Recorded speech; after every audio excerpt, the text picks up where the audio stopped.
Welcome, everybody, to episode 13 of Trojan Talk. We've moved on now from the fall season and ready to move on to the winter. I'm here with Cole and Zach. How you doing this morning, guys? Yeah, doing good. Excellent. So let's just talk quickly before we head on to the winter sports, just to wrap up Thornton Academy football state champions, as we saw beating Oxford Hills. Just want to talk in kind of the bigger respect. So it's a fifth state championship for them in the last 10 years and really in the last 9 years, because last year there was no state championship because of COVID. So what do you think, I want to get your perspective since you are younger and only have really known Thornton Academy football success. And how's it been the last few years cheering for this team, knowing that every other year, basically, they're going to have a chance to win the state championship? It's crazy. They just have good players that roll in and out of the program every single year. At the quarterback position, at the receiver position, they always have a good defense. They've just been so consistent throughout the years. And we knew Oxford Hills was going to be a good team going in, but TA just played so well in the state championship. I was really impressed.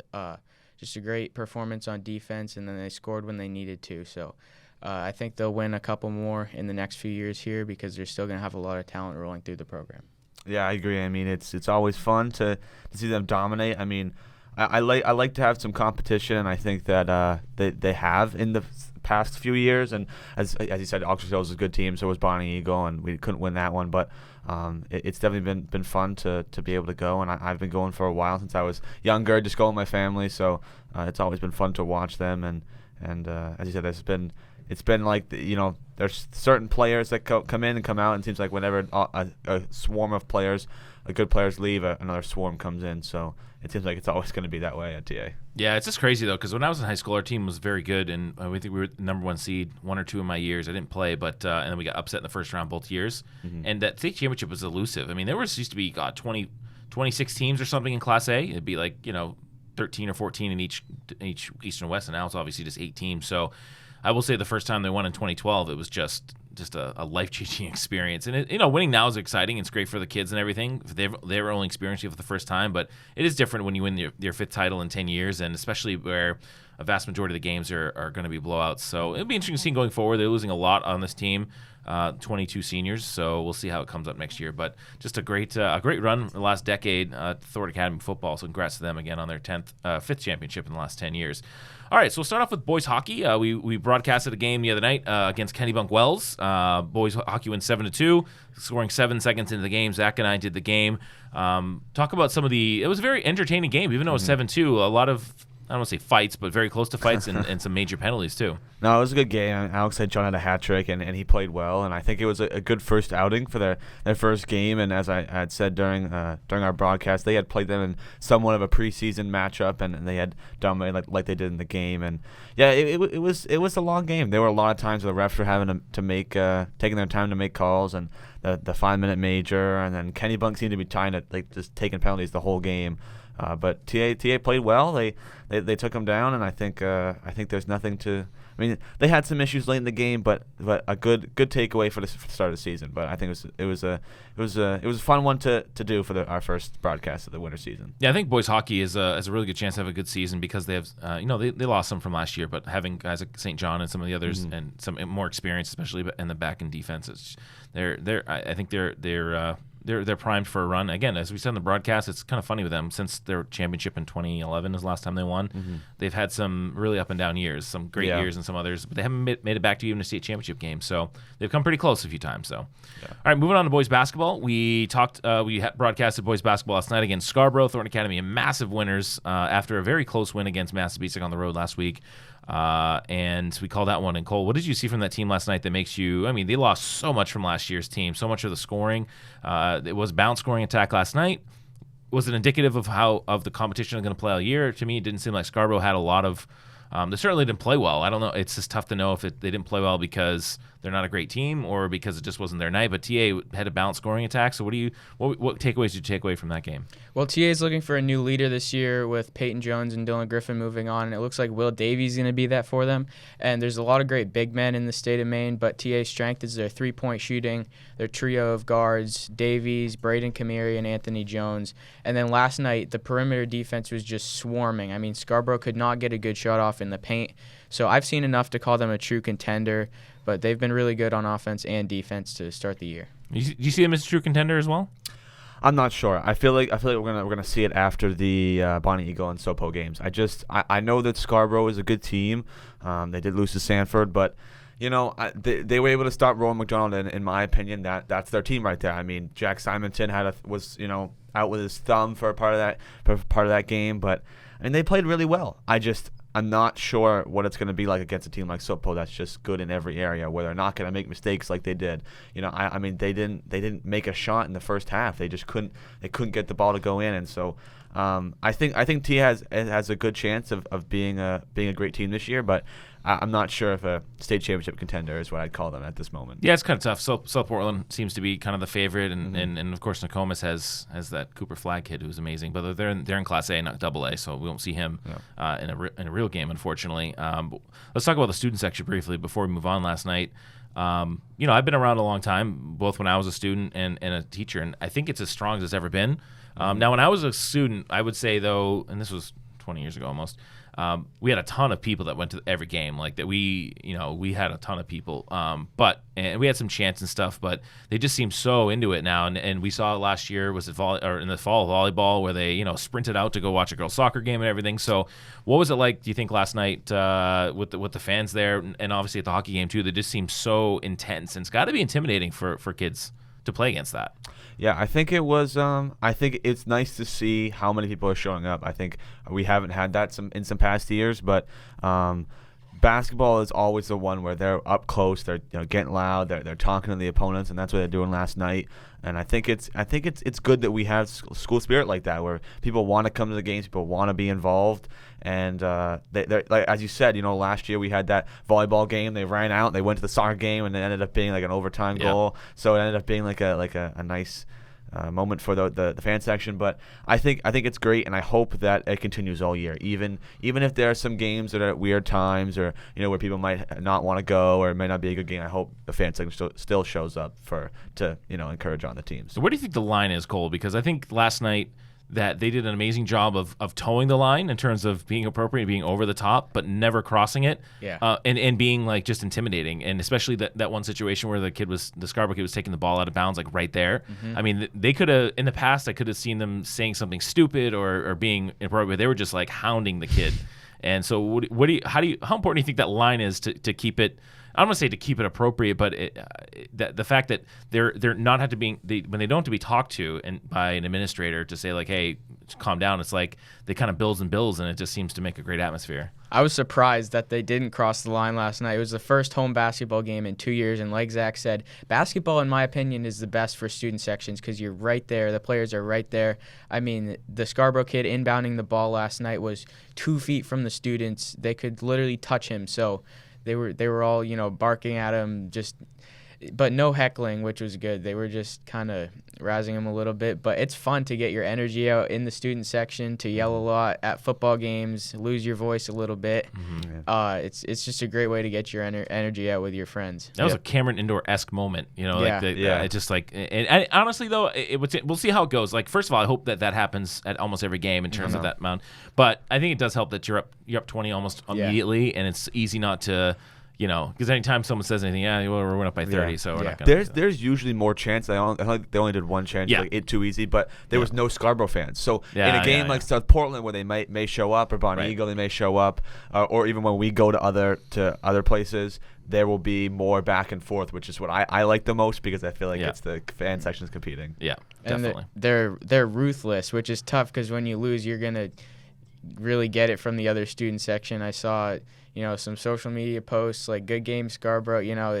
It's tough when you lose, and it's good that TA has good teams because they can basically say whatever they want, and it won't backfire. Exactly. And honestly, I always have tried to tell, like, look, the smarter you are as a student section, that's where it really gets funny. Like, if you know something, inside information, or you have something, that's how you really get into the heads of the other kids versus just yelling the same stuff. But all right, girls basketball. So girls basketball off to a 2-0 start. They came in with a lot of high expectations. They were featured in the Press Herald.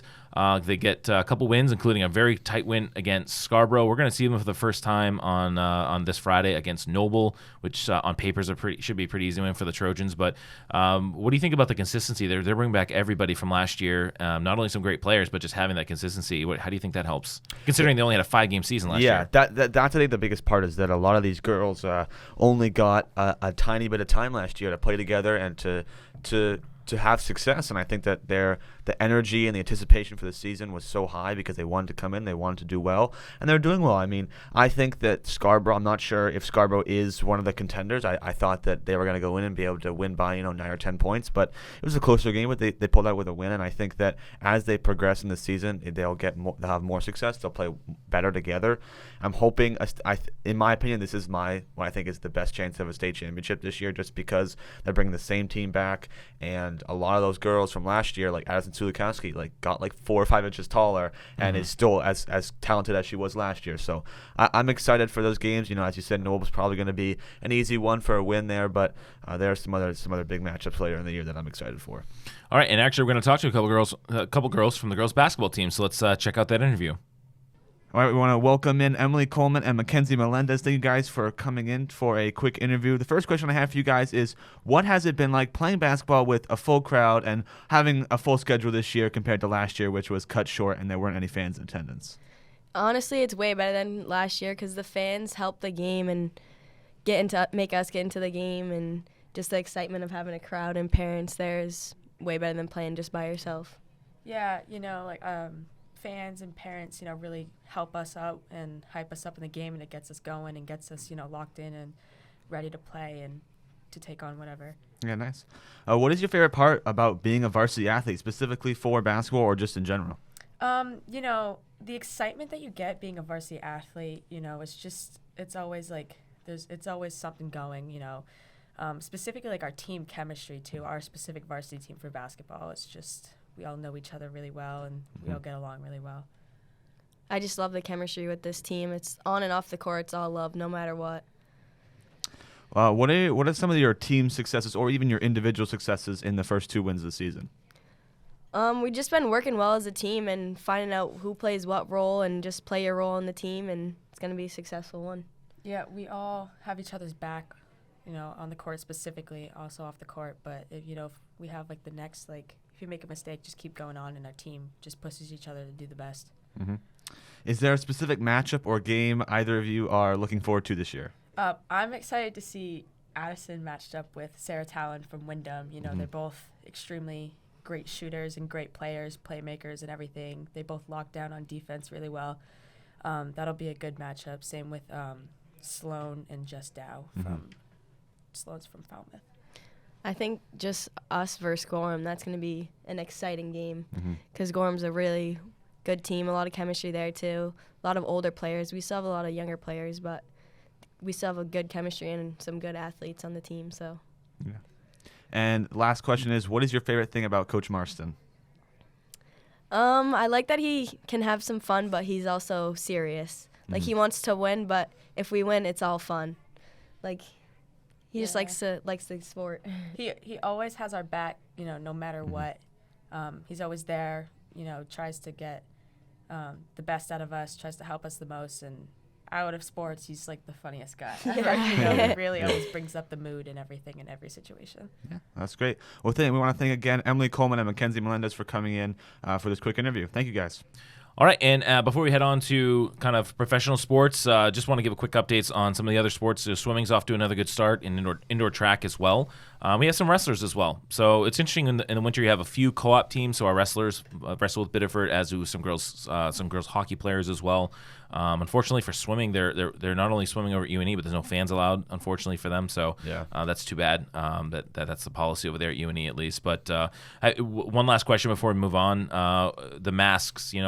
What are your feelings on the masks? Having to wear them both for spectators and players for indoor sporting events.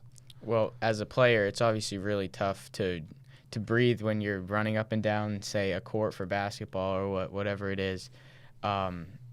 I think it makes people quieter. You're more talkative without the masks. You can see other people's faces. So it's not fun to wear them wherever you are, but it's the rule. Yeah, I agree. I think that I was seeing last night is like during certain plays, some of the players had it, below their face, and then they went to go shoot their free throws after getting fouled, and they pulled it back up. So I think that they're doing their best, and I think that there is some leniency there for the players just because they're playing a sport where you're going to sweat and you're going to get active, and it's going to be hard to wear a mask over your face and run around all games. So I think that the fans doing a good job wearing the masks is good as well. So I'm hopefully there isn't any issues this year, but the more that we can do to wear masks is better, because it's starting to get down that track, and I would hate to see sports be canceled again. Over I get it. like For me, it's just, I understand fans wearing them and kids on the bench, but actually playing, like I said, most of them aren't wearing them the correct way anyway, so it just seems ridiculous to me. But I understand why, but I don't know. It just especially if you're vaccinated, to have it off when you're actually playing itself seems like, again, if it's not going to be followed anyway, then whatever. Yeah. But okay, so let's run through some pro stuff. So let's touch briefly on Patriots-Bills from a couple weeks ago. Mac Jones, 2 of 3 passing game.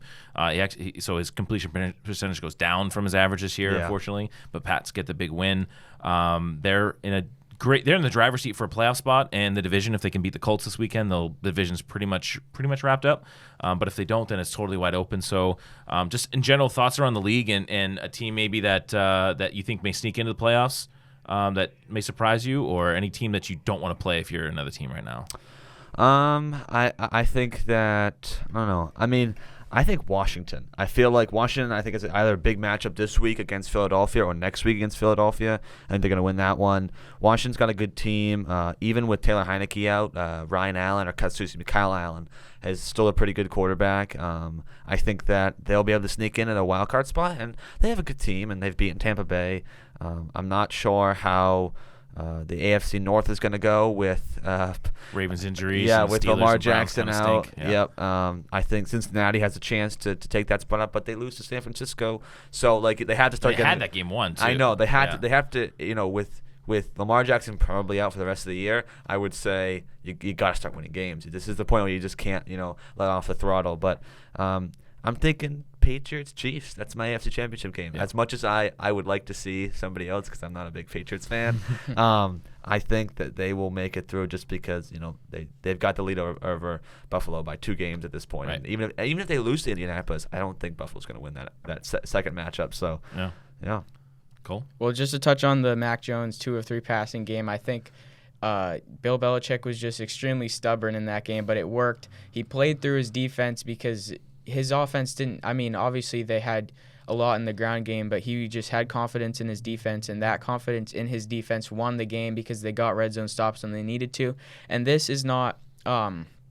This shouldn't count against Mac Jones at all, because if you look at Mac Jones' 4th start of his NFL career in a rain game versus the Buccaneers, a lot of pressure on you, Tom Brady game, he threw the ball 41 times because the Bucs have a good run defense and they can't run the ball. So I don't think this was Bill having any distrust in Mac. I just think it was the game plan because the Bills' run defense was weak, and I have a couple kind of hot takes. I think the Ravens could miss the playoffs because they have a really tough schedule coming up, and they've been hammered with season-ending injuries on defense, and then Lamar is out. We don't know how long. I just think I can't trust them, and if they get matched up with the Patriots in the playoffs, Lamar might throw 10 picks. Not literally 10 picks, but he's going to struggle against a team with a good defensive game plan. And I think the Cardinals are going to be an early playoff exit. I don't trust that team. I don't trust Kyler Murray's arm. I think his arm is a little bit overrated, actually. And I'm not sure if I trust that offense when they play the elite teams. They lost to a depleted Packers team earlier in the year, and if they have to go to Lambeau for a playoff game, I don't see them winning that. I think the Chiefs will come out of the AFC. It'll be really tight between the Chiefs and New England, but the Chiefs' offense can just strike so quickly. New England kind of needs to control all 4 quarters of the game, but the Chiefs can just erase, a 14-point lead in 1 quarter. So I think they're the most dangerous team, and then the Packers, I think, have the most complete team in the NFC. They have the best quarterback in football, in my opinion, a great run game. Their defense is on the rise. So I think Packers Chiefs, which sounds like a prediction you would make in the preseason, but I think that'll happen. Yeah, I would say I think the NFC is wide open to me. I think if the Rams could be there, the Packers could be there, some other guys could sneak in. I think it's the Chiefs all the way in the AFC. As a team, I agree on the Cardinals. I don't believe them for a second. So a team I wouldn't want to play in the playoffs. I wouldn't want to play. I think in the AFC, if the Steelers get in, I don't know. I understand Ben is just not great, but something about that team just think they can make an upset or two. I don't think they beat the Chiefs, but I could see them being any other team, the Titans, the Patriots, anything, just because of some of their guys on their defense could show up on any given day. But we'll see what happens there. All right, just a really quick Celtics and Bruins update. Celtics continue to be a 500 team. Marcus Smart had a 1-for-13 shooting day the other night against Phoenix, who was missing two of their best players, and the Celtics still lost by 20. So I don't know. For me, it's a combination. The blame goes all around. The players are to blame. The fact that the new coach doesn't seem to know what he's doing in terms of an offensive game plan, and just the makeup of the team. It's just, I don't know. They're just a 500 team, basically. Yeah, I agree. I think that like they're winning one. It's like, oh yeah, we beat the Bucks, and then we lost the game, and like they just can't get on a run yet. And I don't know. I feel like that's except for the Patriots, that's the look of the Boston sports this year. Like it's just inconsistency. The same thing for the Bruins. Like they've had injuries and their coach hasn't been there, but like they can't get more than 2 or 3 wins in a row, and then they start losing again. So we'll have to see. And is there any hope for the Celtics this year, or what should they do? Should they blow it up, or just try to get that third piece to in the future? I don't think they should blow it up. Tatum is a superstar. He's a top 10 scorer in the NBA. They're just kind of stuck in no man's land at 500. I think they'll rip off a couple wins and finish over 500, but not by much. I see them as kind of an early playoff exit, but they're just a stuck team. Mm-hmm. And the Bruins, just quickly on them, they get blown out yesterday by the Golden Knights. Tuukka Rask's on the horizon again, which I don't understand at all because they're not a Stanley Cup team either.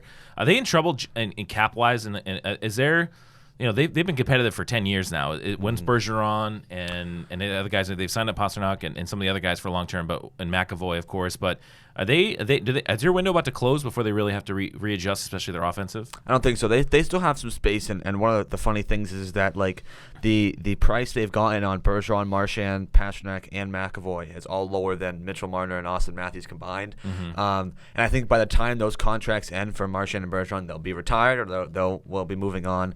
I think the issue is that if we sign Rask, it's like he says he'll play for any amount of money, but then they offer him something really low, and he'll go, I want a little more than that. Right. So we don't have any money for that. We got 2 good goalies, so they're going to sign him, and then they're going to trade him. That's what's going to happen. Interesting. All right, we just have a couple minutes left here, so let's move on. Just kind of a rapid fire. Your favorite part of Christmas vacation? I don't know. Besides the day of, I mean, I know it's a tough question. Like, there's nothing that I can think of that. I mean, Thanksgiving's nice because it's the first vacation. February break I usually go somewhere warm. Spring break is like the end of the year's near. Here, this one's like, I mean, it's longer. I guess it's the longest one. Just relaxing, I guess. I mean, the weather's sometimes crappy, so it's not like. Yeah, mine would be Christmas Eve because we host a Christmas Eve party with all of our family and aunts and uncles. Yeah, and I just like waking up on Christmas Eve and being like, yep. We got a couple of good days here the next couple of days, and then I still have another week of vacation afterwards. That's cool. All right. So we just this is the last thing we're going to talk about. Favorite and least favorite movie and song around Christmas. And I'll go first. My favorite Christmas movie is The Santa Claus, the original one with Tim Allen, just because my brother and I used to watch it every Christmas Eve. It's pretty funny. It's on TV once in a while. I also like the movie Four Christmases with Vince Vaughn and I forget the name of the woman that was in it, but that was good. My least favorite one is A Christmas Story, the one that they show on TBS 24 hours a day. It's from like the 80s or 70s. It stinks. It's not interesting at all, but they put it on for 24 hours a day just because they can. And then for a song, favorite Christmas song, 100% is Chestnuts Roasting on Open Fire by Nat King Cole. I mean, that's like, I listen to that in July sometimes. And my least favorite, which again isn't very popular, but it's on WHOM a lot, is the Dominic the Christmas Donkey song, which I know is kind of like a joke because it's an Italian heritage thing, but it is, every time I hear it, I'm like, what the heck are we listening to? But yeah, by far the least favorite. So my favorite movie has to be Die Hard. It's not a Christmas movie. It is a Christmas movie. It is a Christmas movie. People say they like Die Hard just to have that argument of whether it's a Christmas movie. And then my least favorite, this is also somewhat of a hot take, is National Lampoon's Christmas Vacation. I hate it. Oh, that's my favorite. I hate that one. Okay. And then I'm ambivalent on that one. I have to go with Chestnuts Roasting on Open Fire. That's a good one. And least favorite is the the Drummer Boy one. That's a weird one too. Annoying, Yeah. Not great. I got to agree with that. But favorite Christmas song? I don't know. There's a lot of good ones, I guess.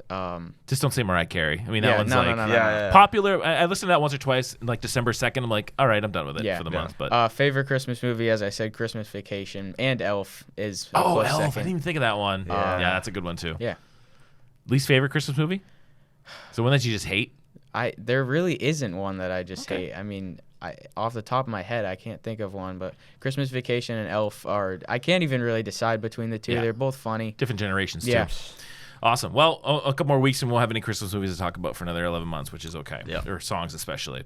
All right, just check out our streaming schedule online. Our next game is Friday against Noble, and then we have a girls game next week as well, either Monday or Tuesday for girls basketball, and then maybe the 23rd, which is a big game, boys basketball against South Portland. So check out Thornton Academy, or Facebook.com/Thornton Academy for the schedule there. And that's it for this episode. Thanks for joining us, and we'll see you in the new year.